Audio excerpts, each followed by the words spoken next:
Hitler గారి పెళ్ళాం episode 7. అది కాదు వదిన అన్నయ్యకు తెలిస్తే అని ఆద్య చెంపమీద చెయ్యివేసి ఇది ఎలా దాస్తావు అని అంటాడు. అది నేను చూసుకుంటాను, నువ్వు క్లాస్కి వెళ్ళి అని ఆ అబ్బాయిని క్లాస్కి పంపిస్తుంది ఆద్య. సాత్విక్ మీ అన్నయ్యకు నువ్వు ఏమాయన చెప్పితే నామీద ఒట్టు అని అంటుంది. సాత్విక్ కోపంగా ఆద్యను చూసి తన క్లాస్కి వెళ్ళిపోతాడు. సాత్విక్ కిరణ్ మాయల కొడుకు, మొదట పాపతను సాత్విక్ ఇద్దరికి పేర్లు ఒకేలా పెట్టారు. ఆ కాలేజ్ మాయ వల్ల నాన్న శివశంకర్ గారు ఆయన చనిపోవడంతో దాని బాధ్యత కిరణ్ తీసుకున్నాడు. తండ్రికి సహాయంగా చదువు పూర్తి కాగానే చిన్న వయసులో ఆ కాలేజ్ బాధ్యత సాత్విక్ తీసుకుంది. అప్పుడు తన అక్కకు తోడుగా సాత్విక్ కూడా అక్కడే చదువుకుంటూ తనకి తోడుగా ఉన్నాడు.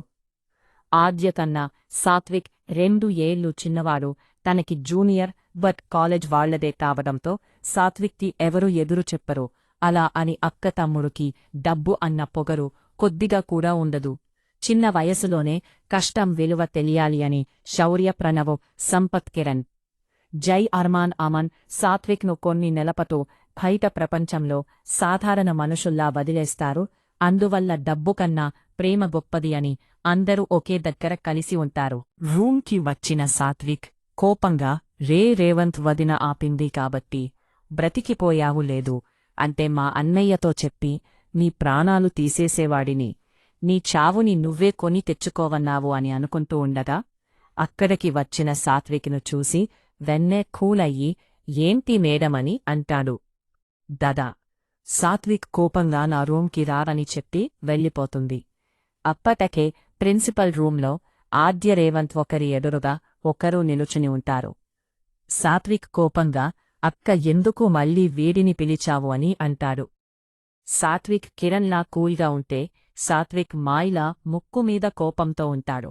అలా అని తల్లి కొడుకు అందరిమీదా కోపం చూపించారు. వాళ్ల జోలికి ఎవరు అయినా వచ్చే తాట తీయకుండా ఉండరు. సాత్విక్ నవ్వుతూ గుడ్ అని రేవంత్ దగ్గరకు వెళ్ళి చూడు రేవంత్, నువ్వు చేసింది చిన్న తప్పు కాదు. ఆద్య ఎవరో తెలియక చేశావు, తెలిస్తే చేసేవాడివి కాదు, కోరి ప్రాణాల మీదకి తెచ్చుకున్నావు. తను ఎవరో తెలుసా? వసుధ గ్రూప్ ఆఫ్ ఇండస్ట్రీ చైర్మన్ శౌర్య తేజ్ వర్మ మేనకోడలు జయదేవ్ వర్మకి కాబోయే భార్య అని అంటుంది.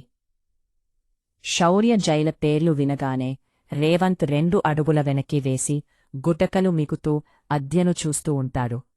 భయపడకు రేవంత్, ఇక్కడ జరిగేది మేము మా వాళ్ళు ఎవరికీ చెప్పము. నువ్వు కూడా తనకి సారీ చెప్పి ఇంతటితో వదిలేయని అంటుంది. రేవంత్ సాత్విక్ కాళ్లమీద పడి సారీ మేడం, ఇంక తనని కన్నెత్తి కూడా చూడను అని అంటాడు. సారీ నాకు కాదు, ఆద్యకు చెప్పు అని అంటుంది. ఆద్యకి సారీ చెప్పి బయటకు వెళ్ళిపోతాడు. మీరు కూడా వెళ్ళండి, క్లాస్కి టైం అవుతుంది అని చెప్పి సాత్విక్ ఆద్యను పంపించి తన వర్క్లో పడిపోతుంది. వీళ్ళు చెప్పకూడదు అనుకున్న అంతమంది స్టూడెంట్స్ చేతలో ఉన్న ఫోన్లకు పని చెప్పకుండా ఉంటారా? రీల్స్ పిచ్చి ఉన్న కొంతమంది అబ్బాయిలు దాన్ని ఇన్స్టాలో పోస్ట్ చేస్తారు. మరోవైపు రూంలో పడుకున్న శరణ్యను ఎంత లేపిన లేవకపోవడంతో రాధ భయంగా తన బాయ్ ఫ్రెండ్ అయిన వాసుకి ఫోన్ చేస్తుంది. వర్క్లో ఉన్న వాసు చెప్పు రాధ అని అంటాడు. రాధ ఏడుస్తూ, వాసు, శరణ్య ఎంత లేపిన లేవడం లేదురా, నువ్వు ఎవరు అయినా డాక్టరుంటే త్వరగా తీసుకొని నా రూమ్కి రా అని అంటుంది. రాధ మాటలు అర్థం కాకపోయినా రూమ్కి వెళ్ళాక అడగొచ్చు అని తనకు తెలిసిన డాక్టర్ను తీసుకొని రాధ రూమ్కి వెళతాడు. శరణ్య బాడీ అగ్గిలా కాలిపోవడంతో రాధ తడిక్లాత్ పెట్టి తుడుస్తూ నుదుటిన తడిక్లాత్ పెడుతుంది. అప్పుడే డాక్టర్తో పాటు వచ్చిన వాసును చూసి లేచి నిలుచోగా డాక్టర్ శరణ్యను చెక్ చేసి కంగారు పడవలసిన అవసరం లేదు, తను కొంచెం ఎక్కువగా స్ట్రెస్ తీసుకున్నది, అందుకే ఇలా అయ్యింది. ఇంజెక్షన్ చేశాను, గంటలో మెలకువ వస్తుంది అంటారు డాక్టర్. రాధ సరే అని చెప్పి శరణ్య పక్కన కూర్చుని తనని చూస్తూ ఉంటుంది. వాసు డాక్టర్కి డబ్బులు ఇచ్చి మళ్ళీ డ్రాప్ చేసి రాధ రూమ్కి వస్తాడు. రాధ, ఏంటి ఇది, శరణ్య నీ రూంలో ఏం జరిగింది అని అంటాడు. రాధ లేచి వాసుని తీసుకొని హాల్లోకి వస్తుంది. ఏం చెప్పాలిరా, దాని లైఫ్ పూర్తిగా నాశనమైపోయింది అని అంటూ శరణ్య గురించి అంతా చెప్పుతుంది. అంతా విన్న వాసుకి కళ్ళలో నీళ్లు తిరుగుతాయి.